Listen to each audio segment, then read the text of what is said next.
Greetings to the candidates of heaven and the children of God.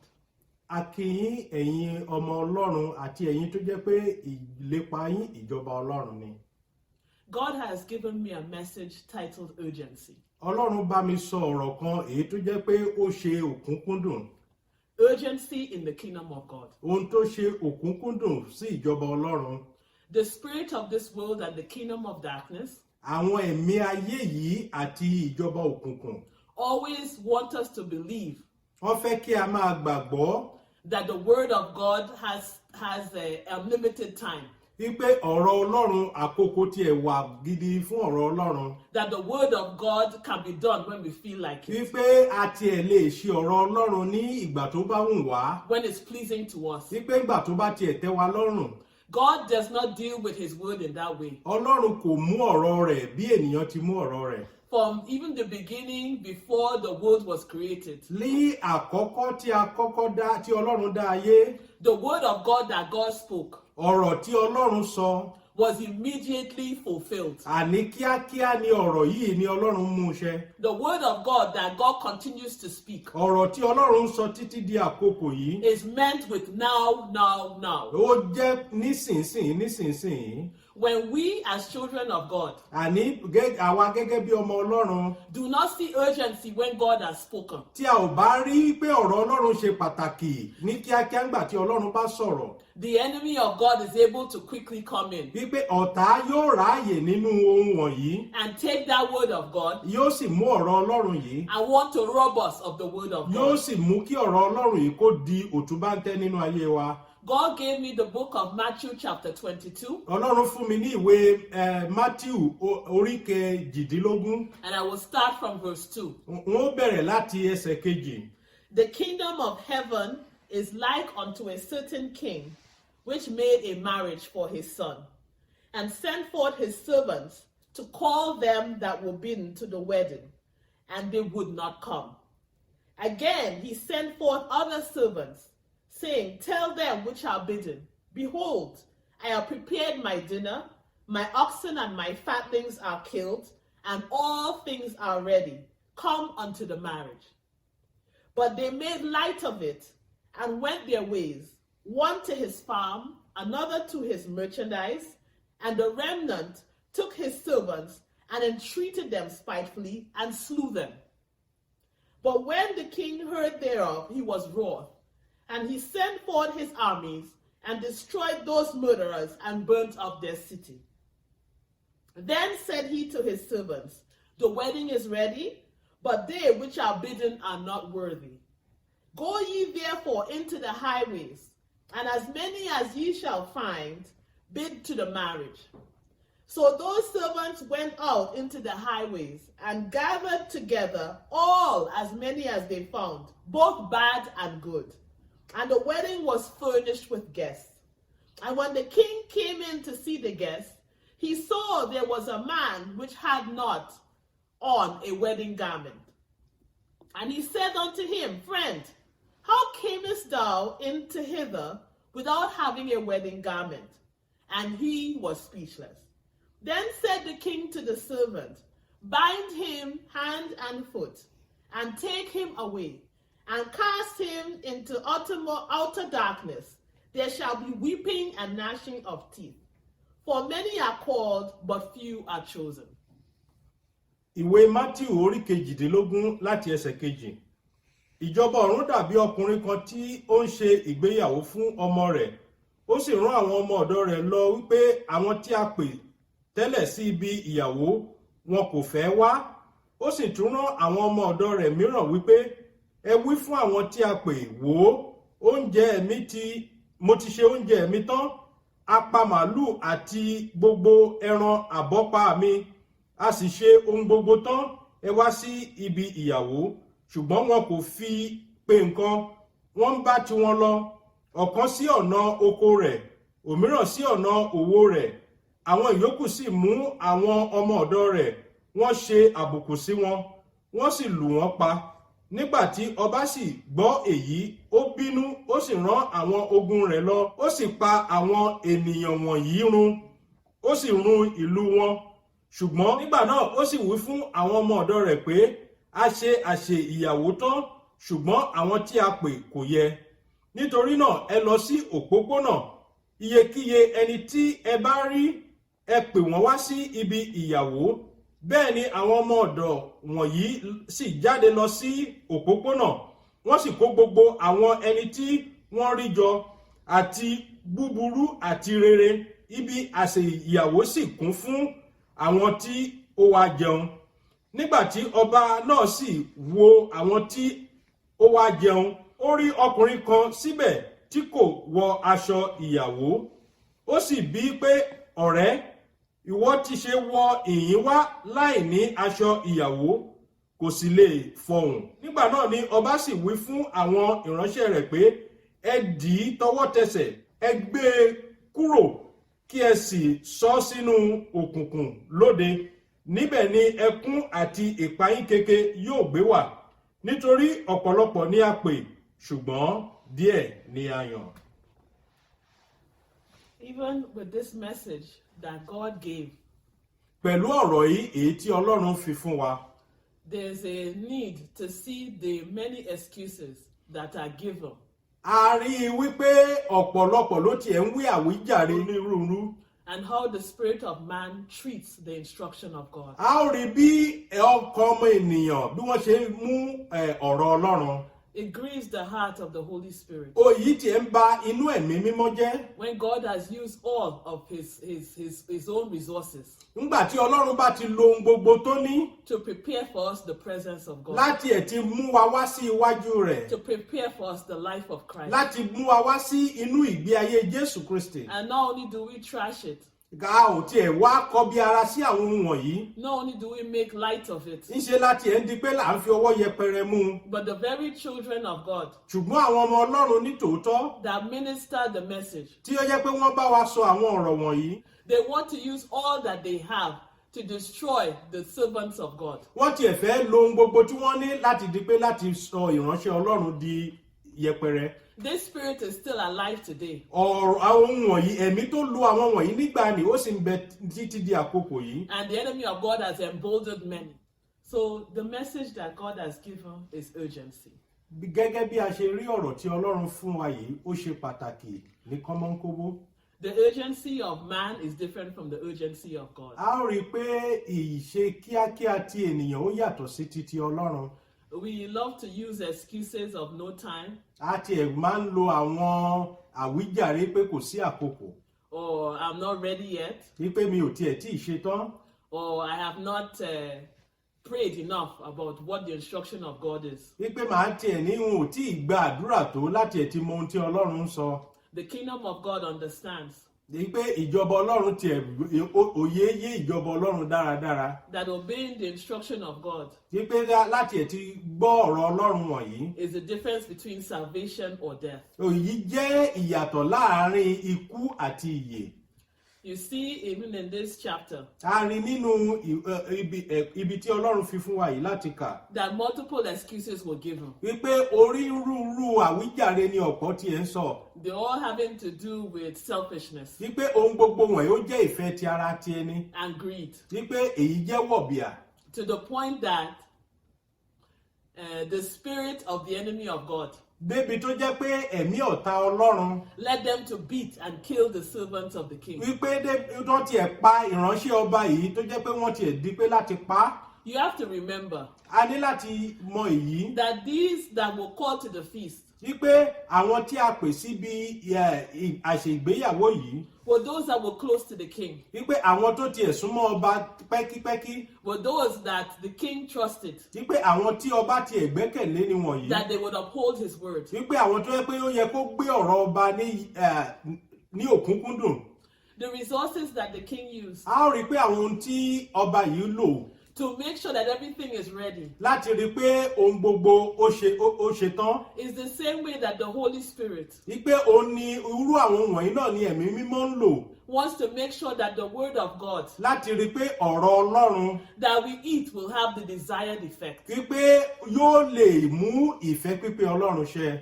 If we ourselves àní àwa pàápàá pẹ̀lú were to walk in the heart of the Holy Spirit, tí a bá bẹ̀rẹ̀ sí rìn nínú ẹ̀mí mímọ́ Ọlọ́run, we'll see that the instruction of God a ó rí i pé ọ̀rọ̀ Ọlọ́run means choosing life versus choosing death. ó túmọ̀ sí pé láti yan ikú àbí láti yan ìyè. It will make us to seriously consider, á jẹ́ ká bẹ̀rẹ̀ sí ní àwọn òye wọ̀nyí how is it that friends of the king wípé báwo ló ṣe jẹ́ pé àwọn ọ̀rẹ́ ọba wọ̀nyí will actually start beating his servants wípé àwọn ni yóò tún wá jẹ́ ẹni tí ń na àwọn ìránṣẹ́ ọba and kill them. tó jẹ́ pé wọ́n tún pa wọ́n dànù. This demonstrates the heart of man, èyí jẹ́ kí á mọ irú ọkàn tó ń bẹ nínú ọmọ ènìyàn that God is not able to trust. wípé tí Ọlọ́run ò lè gbẹ́kẹ̀lé. And this is why, àní ìdí rèé when the instruction of God goes forth, nígbà tí ọ̀rọ̀ Ọlọ́run bá jáde lọ that the heart to hearken to the voice of God, wípé ọkàn láti gbọ́ sí ọ̀rọ̀ Ọlọ́run lẹ́nu to drop all that we have wípé láti kọ ohun gbogbo tí a ní and do the instruction of God láti mú ìfẹ́ pípé Ọlọ́run láti gbọ́ràn sí ọ̀rọ̀ Ọlọ́run with the lẹ́nu heart of God pé nínú ọkàn Ọlọ́run is what God requires. ohun tí Ọlọ́run fẹ́ ni èyí. Furthermore, àní nítẹ̀síwájú for us to understand how detailed the kingdom of God is, a ní láti mọ̀ bí ohun ìjìnlẹ̀ ti ìjọba Ọlọ́run bó ṣe rí. you see those that were called to the feast, A rí àwọn tí a pè síbi ìgbéyàwó ni and the righteousness of God àní pẹ̀lú òdodo Ọlọ́run that went through looking at every heart, àní òdodo Ọlọ́run tó bẹ̀rẹ̀ sí ní wo ọkàn kọ̀ọ̀kan looking at every action, láti máa wo ìgbé ayé kọ̀ọ̀kan. and he found one without a garment. Ó tiẹ̀ tún rí ọkùnrin tó ń bẹ níbẹ̀ tí kò ní aṣọ ìgbéyàwó In the heart of man, nínú ọkàn ènìyàn. you will say, but he came. A ó tiẹ̀ sọ pé ṣebí ẹni tiẹ̀ wá. This one decided to drop what he had and come. Ẹni tiẹ̀ kọ ohun gbogbo tó ní sílẹ̀ ó mà tiẹ̀ wá. He was present when others were not present. Ó tiẹ̀ wá débi tó yẹ pé àwọn tí a pè síwájú tí wọn kò wá. But God still looks at his garment Ṣùgbọ́n Ọlọ́run sì wo aṣọ èyí tó mú tó wọ̀. and see that this is not worthy Wípé èyí kì í ṣe aṣọ tó yẹ to be part of what God is doing. láti lè jẹ́ alábàápín nínú ohun tí Ọlọ́run ń ṣe. And the seriousness of the offense Àní Ọlọ́run tiẹ̀ rí ìwà ní bó ti burú tó. caused him to be cast out into utter darkness. Ó mú kí Ọlọ́run kó lè di pé láti lé ọkùnrin yìí jáde kúrò níbi ìgbéyàwó bọ́ sínú òkùnkùn. Do not let them lie to you. Má jẹ́ kí wọ́n parọ́ fún ọ. Do not let the enemy of God lie to you. Má jẹ́ kí Sátánì kó parọ́ fún ọ. God is very serious about his word. Ọlọ́run ṣe tán ó mú ọ̀rọ̀ ìjọba rẹ̀ ní òkúnkúndùn. He takes his word above his name. Ó mú ọ̀rọ̀ rẹ̀ ga ju orúkọ rẹ̀ lọ. That word of God that he has been speaking Ọ̀rọ̀ tí Ọlọ́run ti ń sọ is not meant to be played with. wípé kò ń ṣe ohun tí a gbọ́dọ̀ mú ṣeré rárá. You cannot bargain it. Ẹ ò tiẹ̀ lè di pé láti fi tayò. You cannot dilute it with the word of man. A tiẹ̀ lè di pé láti sọ ọ́ di yẹpẹrẹ. You cannot use the word of man to soften it. A ò tiẹ̀ lè fi ọ̀rọ̀ Ọlọ́run láti ti fi tẹ́ńbẹ́lú ọ̀rọ̀ Ọlọ́run. God honor his word. Ọlọ́run ó bu ọlá fún ọ̀rọ̀ rẹ̀. That which he has said, Ohun tí Ọlọ́run ti sọ, he will do it. Ọlọ́run yóò mú ṣẹ. Is a wise child of God Ọmọ tó jẹ́ pé ó ní òye ohun titi Ọlọ́run. that will beg God for his heart. Òun ló jẹ́ pé yóò máa di pé láti bẹ Ọlọ́run fún ọkàn Ọlọ́run. So we can see the urgency A ó lè rí ọ̀rọ̀ Ọlọ́run yìí bó ṣe jẹ́ òkúnkúndùn. of what God is saying, Nípa ohun tí Ọlọ́run ń sọ. of what God is calling for. Nípa ohun tí Ọlọ́run ń pè wá fún. The question that we should ask Ìbéèrè tá a ní láti bi ara wa. is what makes us not to be quickened Ó ní pé kí ni òní ta wá ní olobó tí òní sọ wá jí. when God is calling for a marriage feast. Nígbà tí Ọlọ́run bá ń pè wá síbi àpè ìgbéyàwó. What makes us to make light of it? Kí ló mú tí ó mú kí ni yóò jẹ́ kí a fi ọwọ́ yẹpẹrẹ mú ohun wọ̀nyí? What makes us to believe that it can be done when we want, Kí ni yóò mú láti jẹ́ kí ká gbàgbọ́ pé a lè ṣe nígbà tó bá wù wá? or that we can choose not to do it, Àbí pé ká tiẹ̀ kọ́ rárá? and that we can choose to take the resources of God Àbí ká tiẹ̀ di pé ká mú ohun titi Ọlọ́run and not destroy it? ká sì bẹ̀rẹ̀ sí ní bà á jẹ́? Jesus Christ will not take it easily with you and I. Jésù Kristi kò ní fi ọwọ́ kékeré mú èmi àti ìwọ. When we take his instruction Nígbà tí a bá mú ọ̀rọ̀ rẹ̀, and we now do with it what we like, a wá sọ di ohun tí a fẹ́. God is highly offended. Ọlọ́run a máa ba inú jẹ́. It's the spirit of disobedience. Nítorí pé ẹ̀mí àìgbọràn ni èyí. It's the spirit of hardness of Nítorí heart. pé ẹ̀mí ọkàn líle ni èyí. It's spirit of stubbornness. nítorí pé ẹ̀mí agídí ni ènìyí. It's the spirit of witchcraft nítorí pé ẹ̀mí ìbọ̀rìṣà ni èyí. that make us to human beings tí ó jẹ́ pé yóò mú kí ènìyàn to do these things. láti máa ṣe àwọn wọ̀nyí. God will not take it easily with you and ọlọ́run I. ò ní fi ọwọ́ yẹpẹrẹ mú èmi àti ìwọ. When we have the instruction of God ìgbà tí a bá gbọ́ ọ̀rọ̀ ọlọ́run and we don't obey it, nígbà tí a sì ṣe àìgbọràn sí the enemy of God will not help us. ọ̀tá sì bẹ̀rẹ̀ sí ní ràn wá lọ́wọ́. They will use all manner of things ọ̀tá yóò lo onírúurú ohun gbogbo to harden our hearts, láti jẹ́ kí ọkàn wa kó ṣe ìlòdì. that the instruction of God will not be done. wípé ọ̀rọ̀ ọlọ́run kò ní di múmúṣẹ. Take heed, children of God. ẹ̀yin ọmọ ọlọ́run ẹ ní láti gbọ́ èyí. Take heed to the word of God. ẹ̀yin ọmọ ọlọ́run ẹ ní láti mú ọ̀rọ̀ ọlọ́run ní pàtàkì. Even this instruction that we have been hearing on Evidence of Christ YouTube channel, wípé ọ̀rọ̀ ọlọ́run tí èmi àti ẹ̀yin tí a ti ń gbọ́ ní ìjọ Evidence of Christ ní orí ẹ̀rọ ayélujára. that we should come out of them, wípé èmi àti ẹ̀yin a ní láti jáde kúrò ní àárín wọn. that we should not be partaker of them. wípé èmi àti ẹ̀yin a ní láti jáde kúrò nínú ohun gbogbo tí í ṣe àìgbọràn. Those that are happily able to work wickedness wípé àwọn tí ó jẹ́ pé iṣẹ́ wọn ibi ni. and do all manner of things wọ́n sì ṣe ohun gbogbo pátápátá against the word of God. láti ṣe ìlòdì sí ọ̀rọ̀ ọlọ́run. God has already ministered ọlọ́run ti bá wa sọ èyí. that all that he has said, wípé ohun gbogbo tí ọlọ́run ti sọ. that he will never separate himself from his righteousness. wípé ọlọ́run kò ní ya ara rẹ̀ kúrò nínú òdodo rẹ̀. He will never separate himself from the heart of God. wípé ọlọ́run ò ní ya ara rẹ̀ kúrò nínú ọkàn rẹ̀. If he casts a man nígbà tí ọlọ́run bá lè sọ ènìyàn that has the wrong garment tó jẹ́ pé ó ní aṣọ tí kìí ṣe aṣọ ìgbéyàwó into outer darkness, láti sọ sínú òkùnkùn. it lets us know that God takes his word seriously. èyí jẹ́ kí a mọ̀ wípé ọlọ́run fi ọwọ́ gidigidi mú ọ̀rọ̀ rẹ̀. He takes his resources seriously. nítorí pé ọlọ́run mú àwọn ohun tirẹ̀ ní pàtàkì. The prayer that he has been praying for you and I, àdúrà tí ọlọ́run ti ń gbà fún èmi àti ìwọ. he takes it seriously. ọlọ́run mú ohun wọ̀nyí ní pàtàkì. The kingdom of God is a serious kingdom. ọ̀rọ̀ ìjọba ọlọ́run ó ṣe pàtàkì.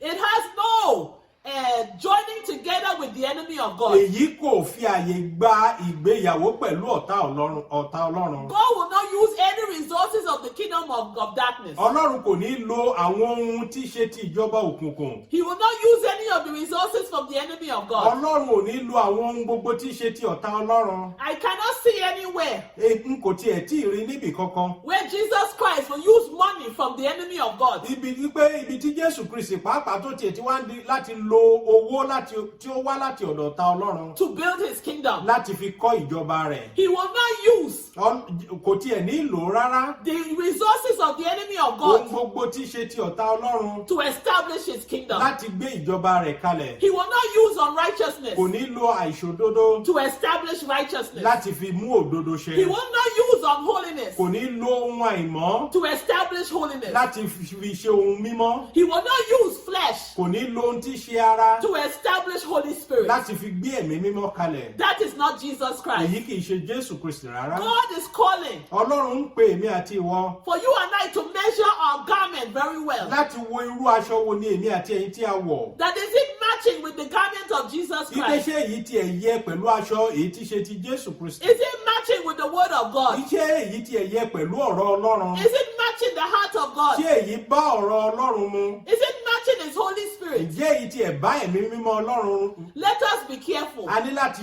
kíyèsára. God also gave us the book of Hebrews chapter 3. Ọlọ́run tiẹ̀ fún wa ní ìwé Hébérù orí 3.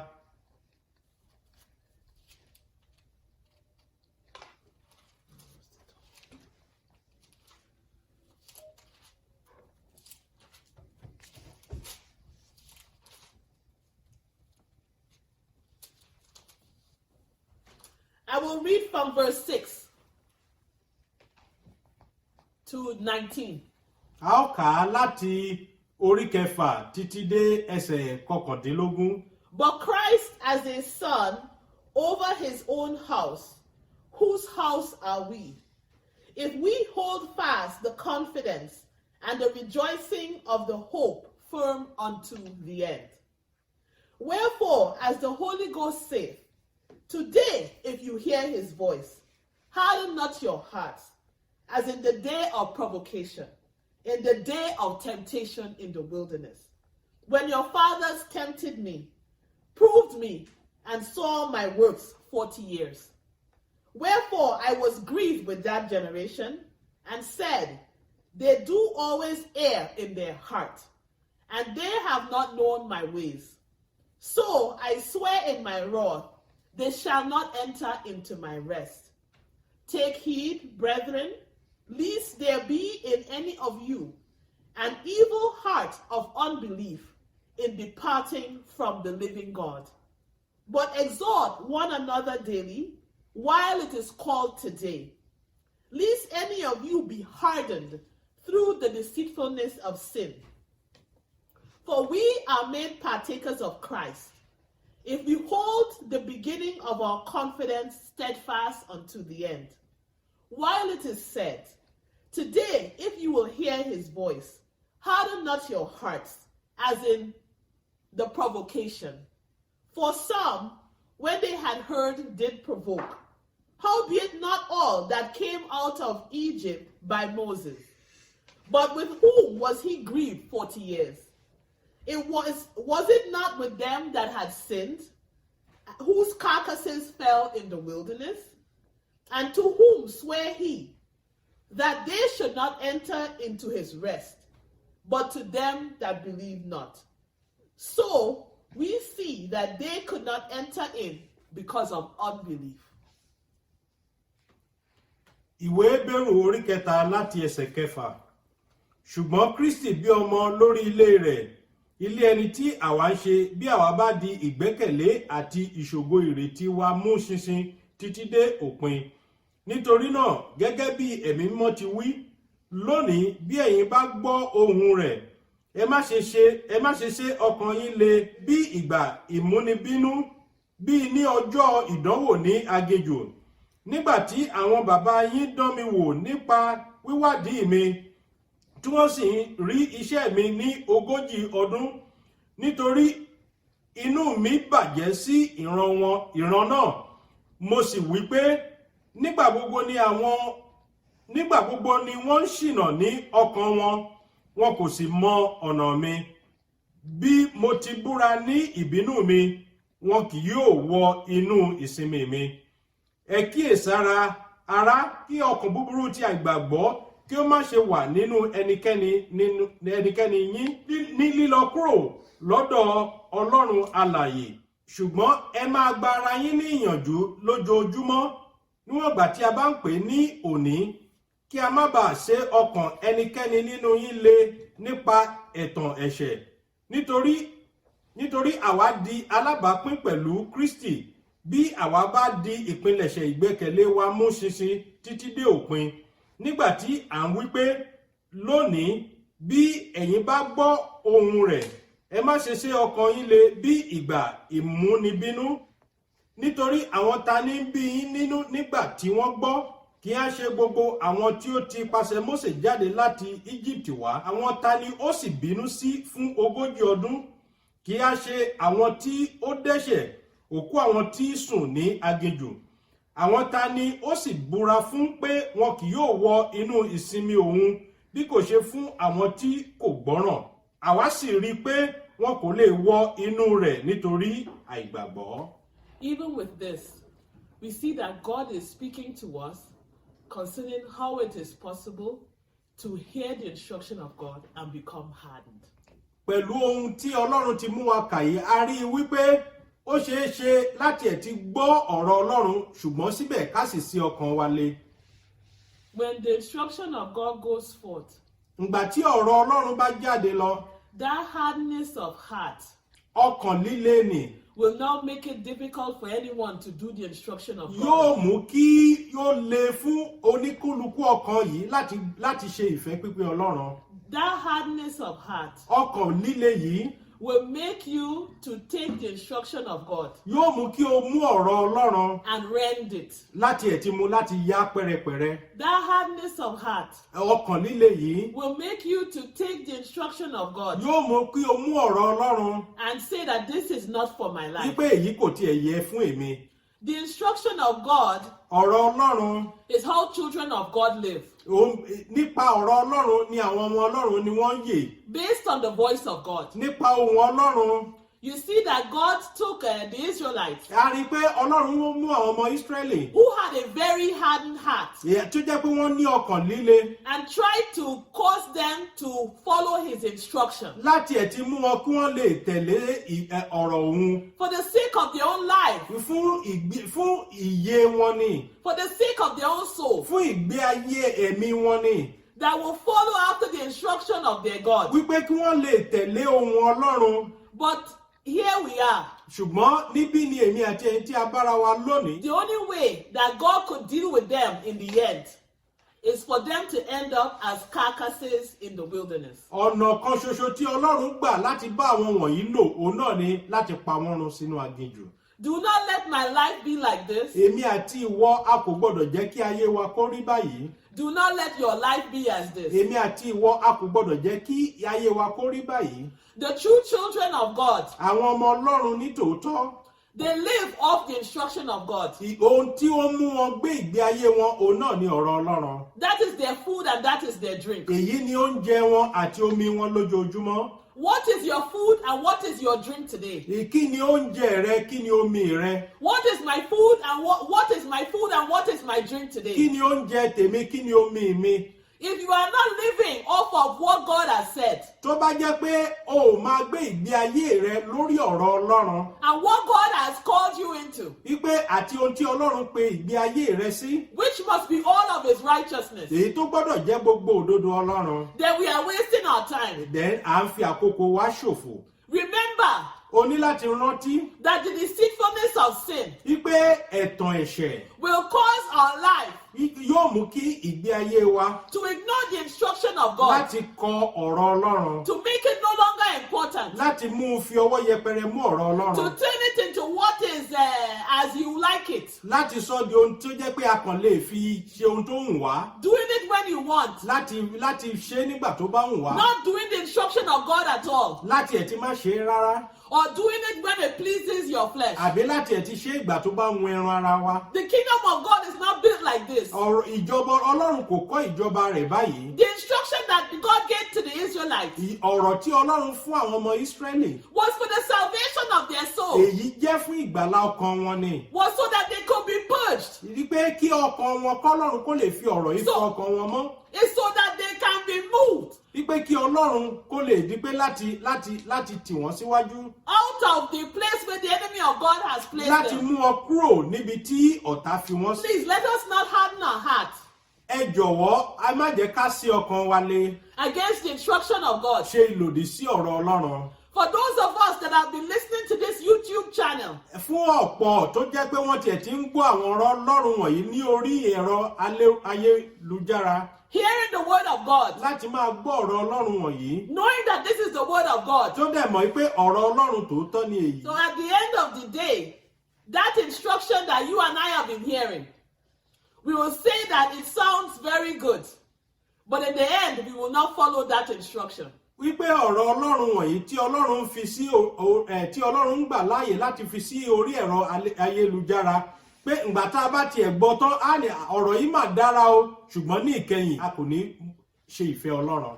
This is not a call for you to go into churches. Ọ̀rọ̀ Ọlọ́run wọ̀nyí kì í ṣe fún ọ láti tẹ̀síwájú nínú ìjọ o. It's not a call for you to be reading Bible and praying. Èyí kì í ṣe fún ọ láti ẹ̀ tí máa ka Bíbélì àbí máa gbàdúrà. It's not a call for you to be doing prayer and fasting. Èyí kì í tiẹ̀ ṣe fún ọ láti máa gbàdúrà àtàwẹ̀. It's not a call for you to join choir. Èyí kì í ṣe fún ọ láti darapọ̀ mọ́ ẹgbẹ́ akọrin. It's not a call for you to be doing ushering Èyí kì í ṣe fún ọ láti jẹ́ àwọn agbowó òde and sweeping churches. àbí láti ẹ̀ tí máa gbálẹ̀.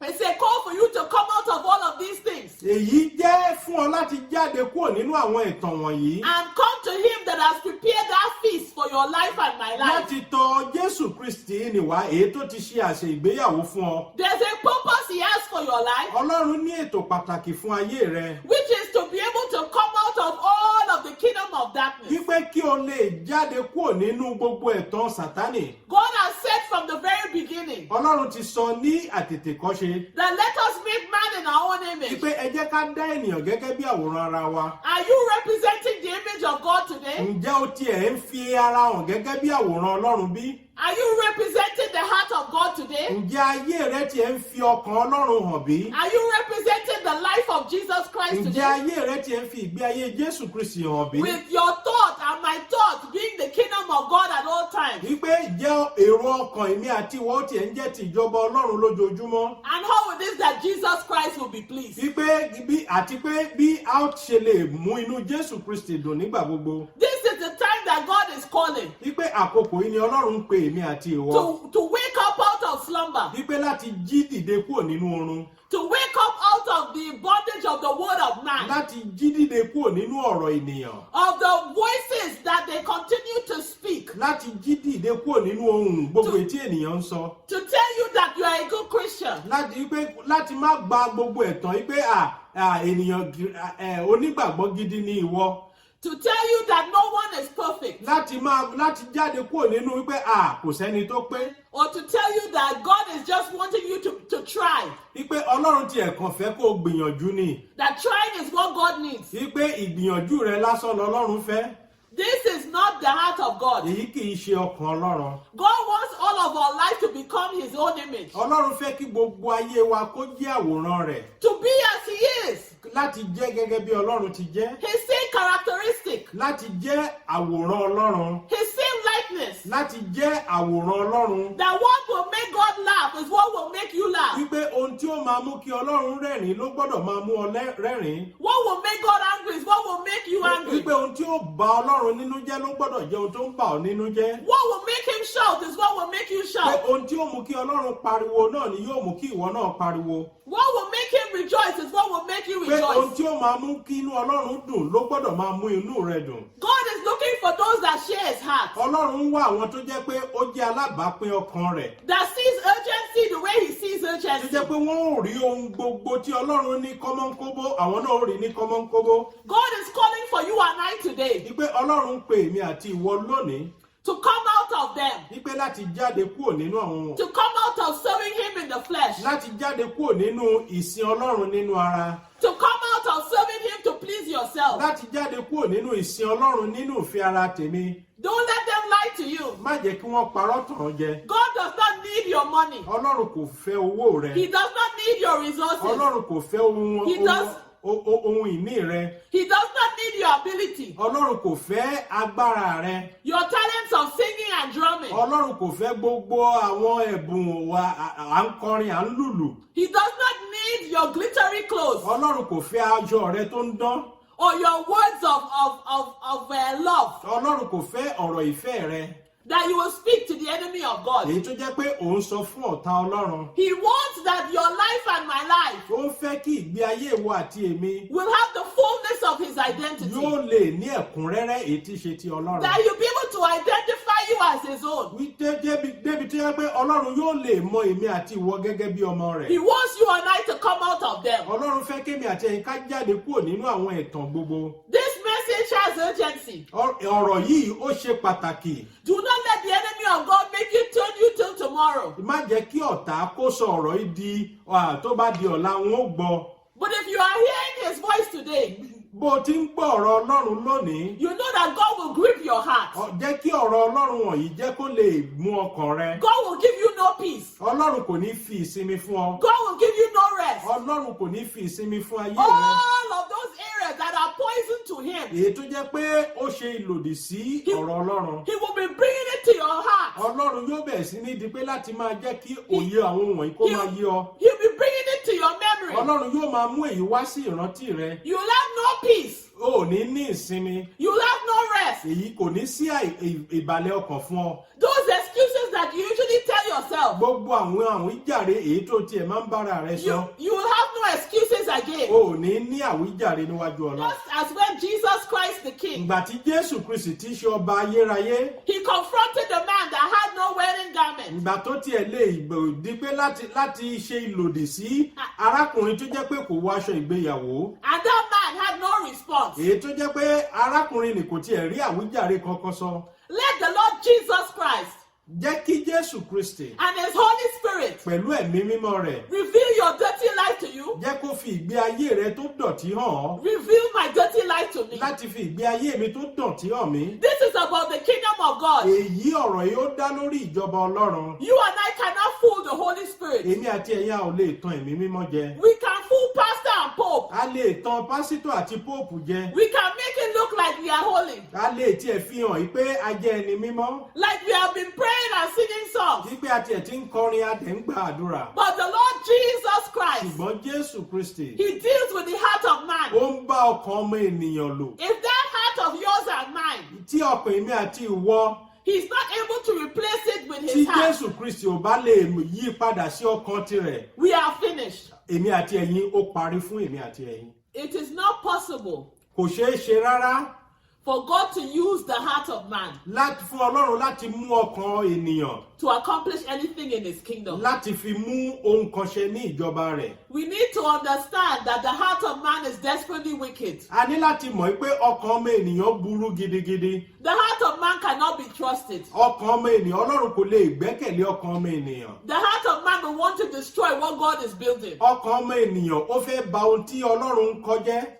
By the time that they realize that they are destroying the work of God, nígbà tí wọ́n bá rí i pé àwọn ń ba iṣẹ́ Ọlọ́run jẹ́, they'll now say, God, we are sorry. wọ́n wàá sọ fún Ọlọ́run kí Ọlọ́run má bínú. We did not realize what we are doing. a ò tiẹ̀ mọ̀ ohun tí à ń ṣe. If we knew, we wouldn't have done it. bó bá jẹ́ pé a mọ̀ ni a ò ní ṣe èyí. So what will God do to now repair that damage? kí ni Ọlọ́run yóò wá ṣe láti mú ohun gbogbo padà sí ipò?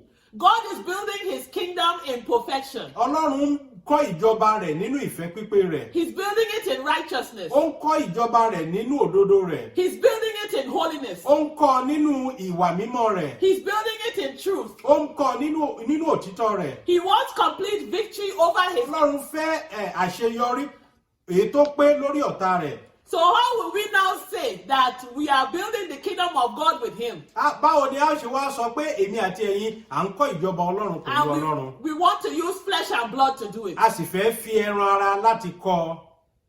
So please, it's important that we ask the Lord Jesus Christ yóò ṣe pàtàkì fún èmi àti ẹ̀yin láti sọ fún Jésù Kristi to remove this heart of man, láti mú ọkàn ènìyàn yìí, to remove this spirit of flesh, láti mú ẹ̀mí ènìyàn wọ̀nyí, to take away every heart of man láti mú ohun gbogbo tí í ṣe ọkàn ènìyàn that does not see the word of God as urgent, tí kò rí ọ̀rọ̀ Ọlọ́run ní pàtàkì, that does not see that this word of God needs to be done now. tí kò rí pé ọ̀rọ̀ Ọlọ́run ó jẹ́ ohun tí a ní láti ṣe nísinsìnyí. For those of you that need further counseling fún àyè tó jẹ́ pé ẹ sì fẹ́ ká gbà yín níyànjú concerning what this word of God is nípa ọ̀rọ̀ tí Ọlọ́run ti sọ yìí and what God wants for your life and my life, àti ohun tí Ọlọ́run fẹ́ fún ayé mi àti ìwọ, you can email o lè fi ìwé ránṣẹ́ sí wa at evidenceofchrist@yahoo.com látòrí orí íńtánẹ́ẹ̀tì evidenceofchrist@yahoo.com. There's also, you can call the following numbers: ẹ lè pe àwọn nọ́mbà wọ̀nyí èyí tí wọ́n ó kà fún wa: 410-458-4819, 443-539-6869, 410-917-6631.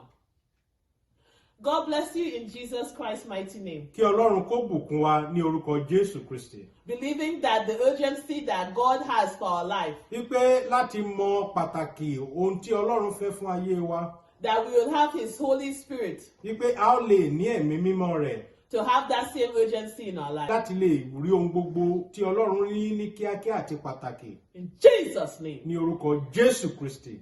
Àmín.